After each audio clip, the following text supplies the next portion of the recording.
Good day, class. Today we will begin lesson number 8, which is entitled Environmental Health. Before we dive into definitions, I want you to look at this image of the earth cradled in green. This is intentional. Environmental health sits exactly at that intersection. The planet's condition and our own health are inseparable. Everything you breathe, drink, eat, and the spaces you occupy daily, all of these are environmental health concerns we will unpack today. Our health is affected by the quality of our environment, including the air we breathe, the water we drink, the food we eat, and the communities in which we live. The activities of our growing population and our demand for ever increasing amounts of energy endanger the quality of our air, the purity of our water, the safety of our food, and the health of our planet. This slide breaks down environmental health into its functional components. We have environmental health, addresses the assessment and control of environmental factors that can potentially affect health. Notice the three surrounding circles, preventing disease, encouraging positive human behaviors, and creating health supporting environments. These three together form the practical scope of environmental health work. So for assessment and control, environmental health is not passive observation, it involves active monitoring and intervention. For disease prevention, the orientation is preventive, not just curative. And then we also have behavior plus environment. So health outcomes depends on both what people do or the behavior and where they do it or the environment. So let's say, for instance, think of a barangay health worker promoting hand washing, which is a positive human behavior, while also advocating for a functioning water system in the community, which is a health supporting environment. So both must work together. Teaching hand washing is useless if there is no clean water source. Now let's proceed to the definition of environmental health. Environmental hazards are those factors or conditions in the environment that increase the risk of human injury, disease, or death. So let's formalize our definition. Environmental health is the study and management of environmental conditions that affect our health and well-being. So now here is the most important operational definition for this entire lesson. Any external factor that negatively affects your health and well-being can be considered an environmental health hazard. Hold onto this definition, so every single topic for the rest of this lesson is simply a category of environmental health hazard. So let me just emphasize. So we have external factor, so the hazard originates outside the body, so distinguishing it from genetic or purely behavioral or lifestyle causes of disease, although behavior can mediate the exposure. So we have also the negative effect on health or well-being. It's the defining test of whether something counts as a hazard. This slide is essentially our roadmap for the rest of the lesson. So environmental health hazards may be found in 5 domains. So we have the air we breathe, the water we use, the place we live in. We also have natural hazards and psychological and sociological hazards. So we will go through each of these one by one in exactly this order. Now let's proceed to outdoor air pollution. It's classified into two categories based on how the pollutant came to exist in the air. So we have primary and secondary pollutants. Now let's differentiate the two. Primary pollutants are emitted directly into the air from a source. So think of the smoke coming directly out of that factory chimney in the picture. Our primary pollutants here are carbon monoxide, we also have carbon dioxide, sulfur dioxide, nitrogen oxides, hydrocarbons, and suspended particulates. For the secondary pollutants, on the other hand, they are not emitted directly. They are formed when primary pollutants react with each other or with sunlight in the atmosphere. Our secondary pollutants are nitrogen dioxide, we have nitric acid, nitrate salt, sulfur trioxide, sulfate salts, sulfuric acid, peroxyacyl nitrates, and ozone. So when these secondary pollutants combine under sunlight, you get photochemical smog, also called brown smog because of its characteristic color. And I want you to remember this. Um, O3 or ozone is considered the single most dangerous air pollutant among all of these. So to further describe outdoor air pollution, um, so again, air pollution is the contamination of the air by substances such as gases, liquids, or solids in amounts great enough to harm humans, so the environment or that alter climate. So these contaminations or pollutants originate from natural or human resources. So for the natural sources, it includes dust storms, forest fires, and volcanic eruptions. So human sources can be divided into mobile sources such as motor vehicles and stationary sources such as power plants and factories. So in the United States, major sources are transportation, including privately owned motor vehicles, electric power plants fueled by oil and coal, and industry, primarily mills and refineries. So in addition to these major sources, there are many smaller sources such as wood and coal, burning stoves, fireplaces, dry cleaning facilities, and waste incinerators. So pollutants are generally divided further into primary and secondary pollutants. Again, let's just review. I've already discussed this on the previous slide. So primary pollutants include those emanating directly from the sources listed previously. So they include carbon monoxide, carbon dioxide, etc. Then secondary pollutants are formed when primary pollutants react with one another or with other atmospheric components to form new harmful chemicals. And again, secondary pollutants include nitrogen dioxide, nitric acid, nitrate salt, sulfur trioxide, etc. And then because sunlight promotes the formation of these secondary pollutants, so the resulting smog is referred to as photochemical smog or the so-called brown smog, which I mentioned earlier.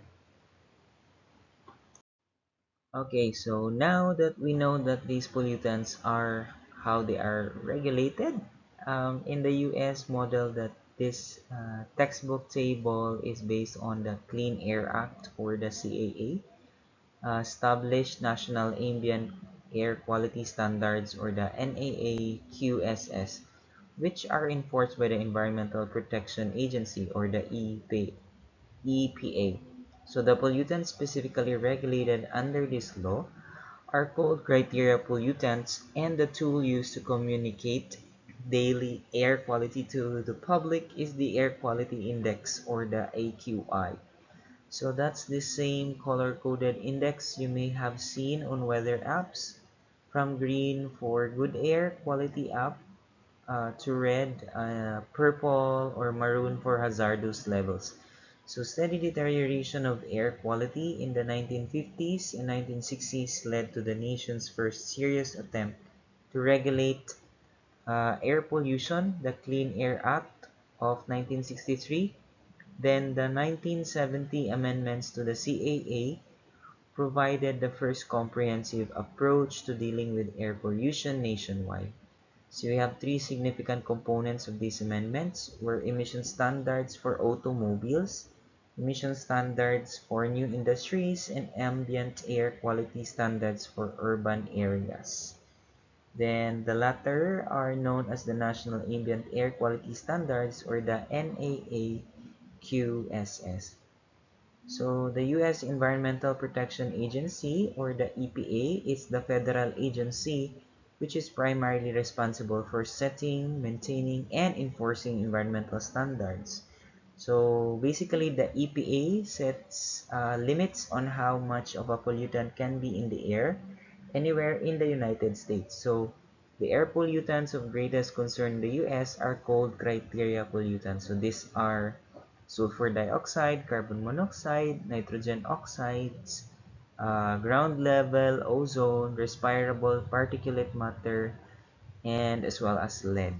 Okay, so to make it easier for all of us to understand daily air quality and what it means for your health, so the EPA calculates the Air Quality Index or the AQI for five criteria air pollutants regulated by the Clean Air Act. So the index tells you how clean or polluted your air is and associated what is its associated health effects might be of concern for you or sensitive people in your community. Okay, so we've covered outdoor air, but did you know indoor air can be just as harmful? So sometimes more so because we spend roughly 60 to 90% of our day indoors. The major indoor air pollutants are asbestos, biogenic pollutants, combustion byproducts. We have volatile organic compounds or the VOCs, the radon, mold, and environmental tobacco smoke or ETS. So a very Filipino relevant example. We have those households that cook using charcoal or the uling or firewood in poorly ventilated kitchens are exposed daily to combustion byproducts. So this is a major reason DOH and rural health units promote improved or ventilated cook stoves in some community health programs. So let me just define what is an asbestos. So asbestos is used as an insulation and fireproofing. For biogenic pollutants, we have fungi, bacteria, viruses, molds, pollens, insect parts, and animal dander. For combustion byproducts, so we have gases such as carbon dioxide, we have nitrate, and we have sulfur particulates, or we have the ash, no, which is common, or the soot. And then we also have fireplaces, no, wood stoves, kerosene, heaters, candles, incense, etc. For volatile organic compounds, so we have formalin, we have cleansers, we have insecticides, etc. For radon, it's the number one cause of lung cancer, uh, especially for non-smokers, and it's the second leading cause of lung cancer overall. For the mold, it's associated with allergic reactions and respiratory difficulties. And then for environmental tobacco smoke or ETS, it's also known as the secondhand smoke. It includes both mainstream smoke and side stream tobacco smoke. So in order to reduce the levels of indoor air pollution, you can never allow smoking indoors. Please take note of that. You can use less toxic cleaning products and then make certain that the indoor space is properly ventilated. Then you need to reduce level of cockroach and dust mite particles, then reduce pet dander, avoid or minimize use of pesticides indoors. Okay?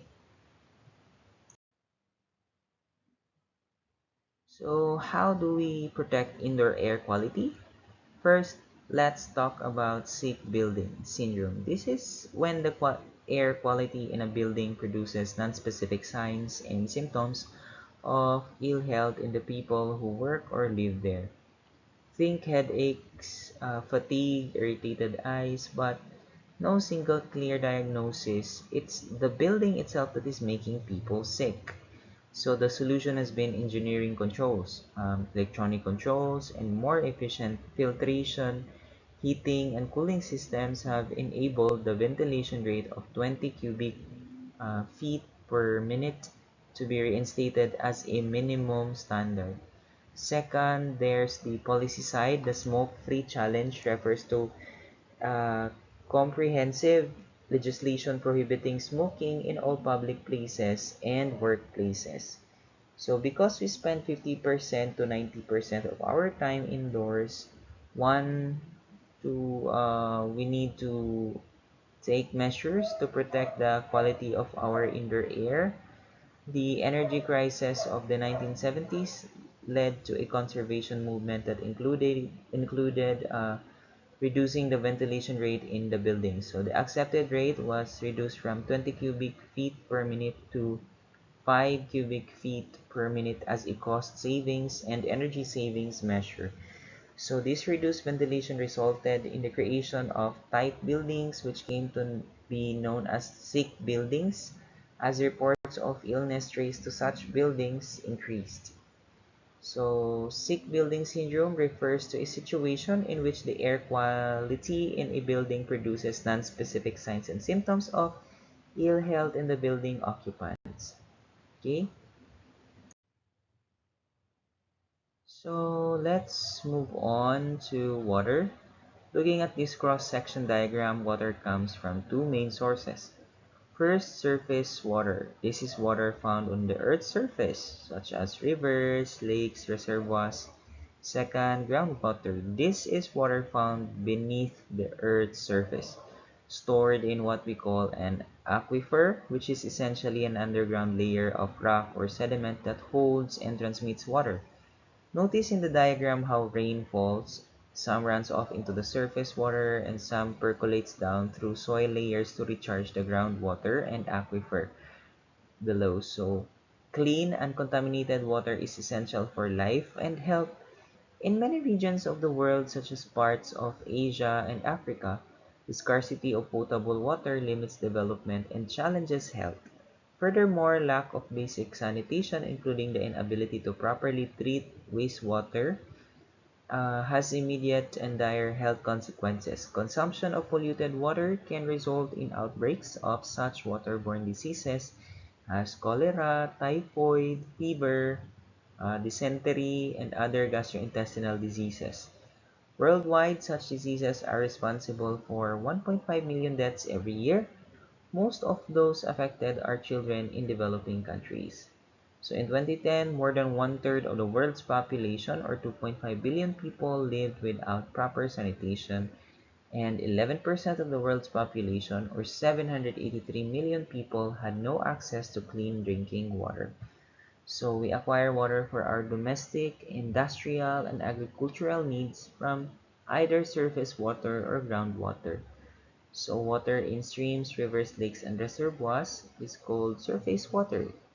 So the water that infiltrates into the soil is referred to as subsurface water or the groundwater.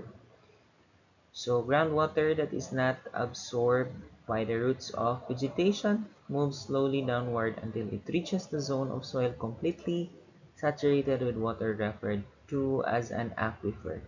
So let me emphasize, aquifers are porous water, saturated layers of underground bedrock, sand, and gravel that can yield economically significant amounts of water. Okay, now how does water become polluted? So looking at this diagram, water pollution comes from point sources and non-point sources. Point sources are identifiable single locations like a wastewater treatment plant, pipe, or a factory discharge pipe, which you can literally point to on a map. Non-point sources are diffuse and harder to trace to one spot, like agricultural runoff from cropland, urban street runoff, or suburban development. Once in the water, pollutants are classified into two broad types. So we have biological pollutants and non-biological or chemical pollutants. So let me just further elaborate. A point source example relevant locally, let's say a piggery or a poultry farm with a single identifiable discharge pipe, releasing untreated waste directly into a creek. So a non-point source example, so we have fertilizer and pesticides residue washing off many farms during heavy rains across an entire watershed, so which is a common contributor to nutrient pollution in rivers feeding into a specific area. Okay, so how do we make water safe for domestic use? There are three key processes. First, water treatment for domestic use. This is the purification process. We have coagulation, sedimentation, filtration, disinfection, or chlorination that turns raw water into potable or drinkable water. Second, we have wastewater treatment. This is what happens after we use the water. Sewage and used water are treated to remove contaminants before being released back into the environment. And the third one is septic systems. So these are common in the areas without centralized sewer lines where household wastewater is treated on-site underground. So the steps in the treatment of water for domestic use vary but usually include removing solids through coagulation, flocculation, and filtration. So this is followed by disinfection, during which chlorine, sodium hypochlorite, ozone, or other disinfectant is added to the water in order to kill the remaining viruses, bacteria, algae, and fungi. So the primary purpose of wastewater treatment is to improve the quality of wastewater to the point that it might be released into a body of water without seriously disrupting the aquatic environment, causing health problems in humans in the form of waterborne disease or causing nuisance conditions. Food safety is our next domain. So foodborne diseases outbreaks occur when contaminated food causes illness in two or more people. Food contaminants fall into three categories. As shown in this color-coded chart, we have biological contaminants, which include viruses, bacteria, parasites, insects, and other organisms or microorganisms. For physical contaminants, it includes things like plastic, steel wool, glass, metal, and other foreign objects that should never be in food. For chemical contaminants, so it include pesticides, herbicides, rodenticides, arsenic, mercury, and other toxins. So this slide drills deeper into actual outbreak data.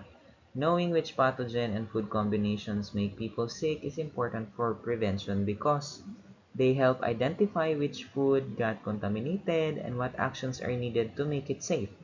So based on the data shown, the pathogen food pairs most responsible for the largest number of outbreaks include scombroid toxin in fish and Sigua toxin in fish. Meanwhile, looking at illnesses, hospitalizations, and deaths, Salmonella stands out repeatedly. So Salmonella in turkey caused the most illnesses. Salmonella in other foods caused the most hospitalizations in a single outbreak that implicated kratom powder.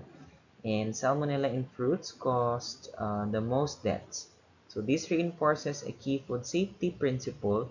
So it isn't just about which food, but the specific pathogen food combination that determines the risk and the correct prevention strategy. So for example, Salmonella control in poultry eggs require different controls, such as proper cooking temperature, as compared to toxin-related illness in reef fish, which cannot be eliminated by cooking since the toxin itself is heat stable. Now, food safety doesn't start at the dining table, it starts at the farm. So the most common pesticides used in agriculture are herbicides and insecticides, and these cause the majority of human pesticide poisonings. There are two distinct health concerns tied to the widespread or ubiquitous use of agricultural chemicals.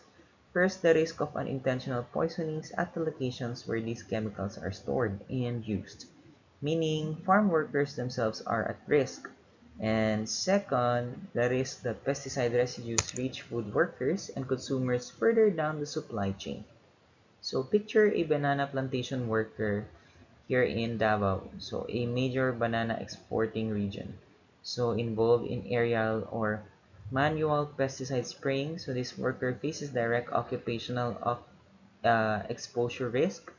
So meanwhile, a consumer eating unwashed produce with pesticide residue represents our second concern. So the downstream consumer risk. So this nicely bridges into our earlier lesson, which was about occupational health hazards. Finally, who regulates all of this in the Philippine setting? So this slide shows the logos of our key food regulatory agencies. So we have the Food and Drug Administration, or FDA, which is our primary agency for food product safety and labeling. And we also have the Department of Trade and Industry, or DTI, which has consumer protection functions. Other agencies in this regulatory landscape, often represented by logos here, include the Department of Agriculture, or the DA, for fresh agricultural products, and the Department of Health, or the DOH, for sanitation standards in food establishments. Okay, we now move into our third major environmental domain, the place we live in. So the first issue here is solid waste. So this circular diagram classifies solid waste into three categories arranged like a pie chart around the central concept of solid waste.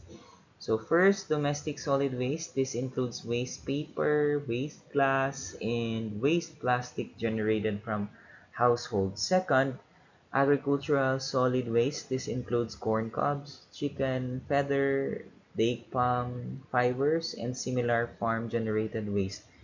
Third, industrial solid waste. This includes fly ash, waste tires, and waste iron tailings from manufacturing industrial processes.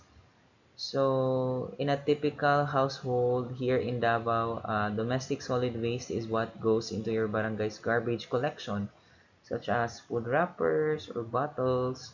Then, agricultural solid waste must be the husk and stalks left over after a harvest in a nearby farm. Industrial solid waste would be the scrap metal or ash generated by a manufacturing plant here in Davao Industrial Zone. So somewhere in there. Then solid waste is garbage, refuse, sludge, and other discarded solid materials. So most solid waste, 95 to 98%, can be traced to agriculture, mining, and gas and oil production and industry. While the remaining 2 to 5%, termed municipal solid waste, or the MSW, comprises the waste generated by households, businesses, and institutions such as schools located within municipalities. Not all waste is equal, so in some waste is hazardous, meaning it poses an immediate or long-term risk to health or the environment. So this slide displays 6 categories with icons: batteries, cleaning and polishing chemicals, solvent-based paints, petrol and kerosene, pesticides and garden chemicals, pharmaceuticals, and thermostats and thermometers, which historically contain mercury, plus fluorescent tubes, which contain small amounts of mercury vapor. So as future medical technologies, this is highly relevant. So because expired reagents, used sharps, and broken mercury thermometers in a clinical laboratory are hazardous waste and must be segregated and disposed of according to DENR and DOH hazardous waste management protocols. So never thrown into ordinary household trash. This diagram shows the full life cycle of solid waste management as a flow. So collection leads to transportation, which leads to processing. From processing, waste branches into 4 possible endpoints, shown as icons at the bottom. So we have anaerobic digester, we have compost, we have incineration, and as well as sanitary landfill. So after processing, there is also a recovery step, shown looping back, representing materials recovered for recycling or reuse rather than final disposal. So this is the exact framework behind RA 9003, or the Philippine Ecological Solid Waste Management Act, which mandates barangay level segregation at source, so meaning biodegradable versus non-biodegradable versus recyclable. And then we also have the materials recovery facilities, or the MRFs, for the recovery step, and engineered sanitary landfills, so replacing the older hazardous open dump sites still found in some LGUs. Okay, so drilling deeper into disposal methods specifically, this slide shows 6 methods with photographs. So we have landfill, waste buried in engineered cells, incineration, controlled burning, shown with visible flame. We have waste compaction, mechanically compressing waste to reduce volume. We also have biogas generation, capturing methane gas from decomposing organic waste for energy use. We also have composting, aerobic decomposition into usable soil amendment, and vermicomposting, meaning you're going to use earthworms to accelerate the composition of organic waste into nutrient-rich castings. We now turn to vector-borne diseases, framed here through the lens of One Health. So this CDC-style infographic makes three connected points shown as three icon clusters. So first, ticks, mosquitoes, fleas, and other vectors feed on people and animals, including pets and livestock. So for the second one, we have vector-borne diseases can have a serious impact on the health of both people and animals. Third, people who work in human health, animal health, environmental, and other relevant sectors need to work together to prevent and control vector-borne diseases. So this third point is the essence of One Health, the idea that human health, animal health, and environmental health are interconnected and must be addressed collaboratively, not in separate silos. So in the Philippine context, dengue control programs that involve only in the DOH, such as fogging, hospital treatment, without addressing animal reservoirs and environmental breeding sites, such as stagnant water in barangays, are incomplete. So a true One Health dengue response involves DOH, LGU environmental sanitation teams, and community participation in eliminating breeding sites, reflecting exactly this three-part framework. So standing water, including runoff water from overflowing septic systems or overloaded sewer systems, and improperly handled solid waste are more than unsavory sites. So they provide a habitat for and support the proliferation of our disease vectors. This diagram organizes vector-borne diseases by a specific vector responsible with three vector icons. We have mosquitoes, we have biting flies, and ticks. So each linked to the diseases they transmit, all converging on the central message. So a threat to global health and economy. Under mosquitoes, we have malaria, chikungunya, dengue fever, Rift Valley fever, West Nile virus, Zika virus disease, lymphatic disease, filariasis, and yellow fever. Under biting flies, we have leishmaniasis and Chagas disease. Under ticks, we have tick-borne encephalitis, babesiosis, Lyme disease, Crimean Congo hemorrhagic fever, and spotted fever, rickettsiosis. So, for us, in the context of the Philippines, so the most clinically and locally relevant diseases on this entire list are dengue, malaria, and lymphatic filariasis or elephantiasis. So all endemic in parts of the Philippines, so including some areas of Mindanao. So as future medical technologies, you will likely run diagnostic tests, just rapid antigen tests, blood smears for malarial parasites, or filarial antigen tests for these specific mosquito-borne diseases.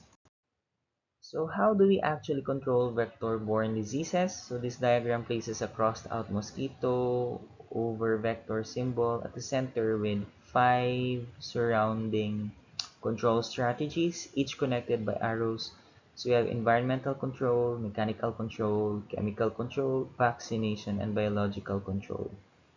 So for environmental control, we are going to remove stagnant water containers. Then we also have to follow the 4S, the 4S contra dengue, so search and destroy breeding sites. For the mechanical, we can use mosquito nets, then window screens, physical barriers. For the chemical part, you can use insecticide, fogging, or spraying, or larvicides. And then for vaccination, you can have Dengvaxia. And then for the biological, we're going to introduce natural predators such as larvivorous fish or Wolbachia infected mosquitoes to reduce vector competence. This slide zooms in specifically on mosquito-borne disease prevention with practical, individual-level guidance styled after CDC public health messaging. So it opens with a key fact: mosquitoes spread chikungunya, dengue, and Zika viruses, and that daytime is the most dangerous time since the mosquitoes that spread these viruses are aggressive daytime biters. So they can also bite at night. The slide then lists for practical prevention action. So you can use insect repellent following EPA registered product label instructions. You can wear protective clothing such as long sleeve shirts and pants treated with permethrin. Mosquito proof your home by using screens on windows and doors and using air conditioning when available, and dispose of stagnant water in containers like old tires, buckets, and flower pots where mosquitoes lay eggs. So this directly supports the DOH long-running Forest Contra Dengue campaign in the Philippines. Search and destroy mosquito breeding sites. Self-protection measures. You can have mosquito repellent, then you can wear long sleeves, then you can seek early consultation for fever and say yes to fogging only when there is an impending outbreak. So notice how closely these slides for action points mirror the first two S of that local campaign. Our fourth major domain is natural hazards, and we begin with radiation. Radiation hazards come from two sources shown in this caution theme slide. So first, radiation from natural sources, shown here as the sun representing cosmic and solar radiation, as well as naturally occurring radioactive materials in soil and rock, like radon, which we already discussed under indoor air.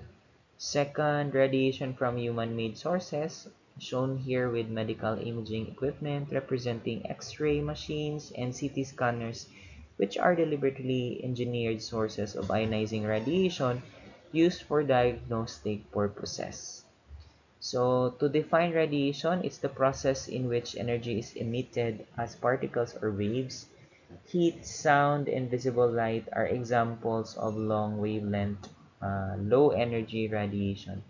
For high energy or any ionizing radiation is radiation with shorter wavelengths, such as ultraviolet light, X-rays, and gamma rays, or particles such as alpha or beta particles. So beyond radiation, natural hazards also include natural environmental events, extreme weather, and geological phenomena.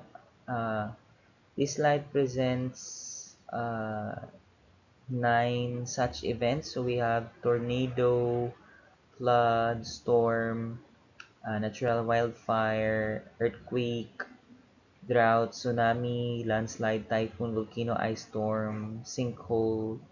So um, I'm sorry, this is more than 9, okay? So etc. Okay? Moving on, our fifth and final hazard domain is psychological and sociological hazards, and this focuses on population growth and disaster preparedness or response. So population growth is governed by three factors. We have birth rate, death rate, and migration. So a critical concept here is the carrying capacity of the environment. So the maximum population an environment can sustainably support given its resources. When population growth threatens to exceed carrying capacity, several methods of limiting population growth become relevant. Use of contraceptives, sterilization methods such as ligation for women, and vasectomy for men. And social policies, meaning government policies that create disincentives for having more children. So the second half of this presentation pivots to preparedness and response. So listing the key Philippine government agencies involved in disaster risk management. So living around other people exposes us to psychological and sociological hazards that can affect our health. So among these are overpopulation, crowding, hate crimes, wars, and acts of terrorism. So many of these hazards can be related directly or indirectly to population growth. Um, Population growth can be attributed to three factors. So in considering world population growth, migration is not a factor, so that when the birth rate and death rate are equal, population growth is zero. So when the birth rate exceeds the death rate, the population size increases. Increases in population size and per capita consumption result in an ever-increasing environmental impact. So the maximum impact that can be supported by available resources such as air, water, shelter, etc. is referred to as the carrying capacity of the environment. So the so-called humane means of limiting population growth include various methods of consumption control such as the oral contraceptive, pill, physical or chemical barrier methods, or sterilization such as tubal ligation and vasectomy. Then for birth control methods, you can have intrauterine devices, legalized abortion, and morning after pills. So, and social policies such as financial incentives and societal disincentives for having children, although some of these methods are unacceptable to certain people, all are proactive solutions to the mounting population problem. So the alternative is to allow exponential population growth to continue until it declines naturally by way of famine, epidemic diseases, and perhaps warfare. So nature's way will require a good deal more environmental deterioration, social disintegration, poverty, and human suffering. So the choice is still ours. So we closed lesson number 8 with a topic that cuts across every domain we've discussed so far, which is climate change. So notice the imagery on this slide. We have a cracked, drought-affected earth in the foreground transitioning into a healthy green growth. So this visually represents the central tension of our final topic, climate change. Now, can degrade environmental conditions, but understanding it allows us to build resilience and adaptive responses. Let's define our terms. Over the ages, so human societies have altered local ecosystems and modified regional climates. This is not a new phenomenon, but its pace has accelerated dramatically. Climate and weather has a powerful impact on human health and well-being.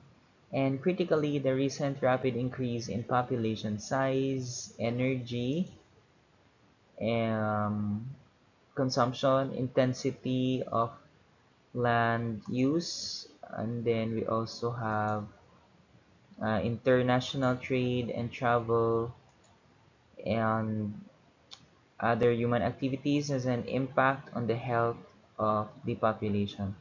So notice the causal chain here. So human activity changes the climate, and a changed climate then directly affects human health.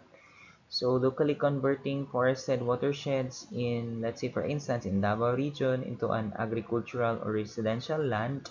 So the land use intensity can alter regional rainfall patterns and increase flood risk. So directly illustrating how local human activity contributes to the broader climate health chain as we are describing in this slide.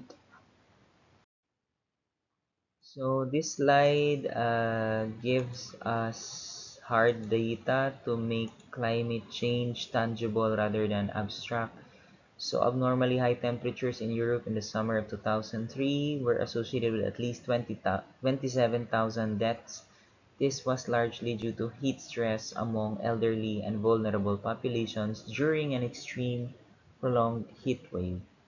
So separately, climate change was estimated to be responsible in the year 2000 for approximately 2.4% of worldwide diarrhea cases and 6% of malaria cases in some middle-income countries. So these are diseases that are climate sensitive because temperature and rainfall directly affect pathogen survival and vector breeding. So the takeaways stated directly on this slide, it means that global climate change is therefore a newer challenge to ongoing efforts to protect human health.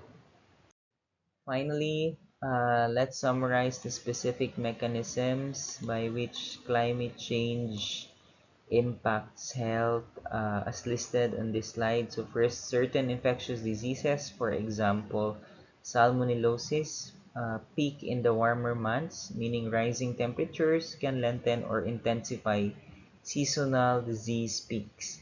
Second, extremes of both heat and cold can cause potentially fatal illnesses. So, for example, heat stress or hypothermia, meaning climate change doesn't just mean getting warmer uniformly, it also means more extreme and unpredictable swings in both directions. So, third, population displacement for reasons of physical hazard, land loss, economic disruption, and civil strife, meaning climate change can force people to migrate, and that displacement itself creates downstream public health challenges around crowding, sanitation, and access to care. And that brings us to the end of Lesson 8, Environmental Health. So we covered five major hazard domains: the air, water, food, place, and natural or psychosocial hazards, and closed with climate change as a cross-cutting threat multiplier across all of them. Good luck and God bless, kiddos. See you around.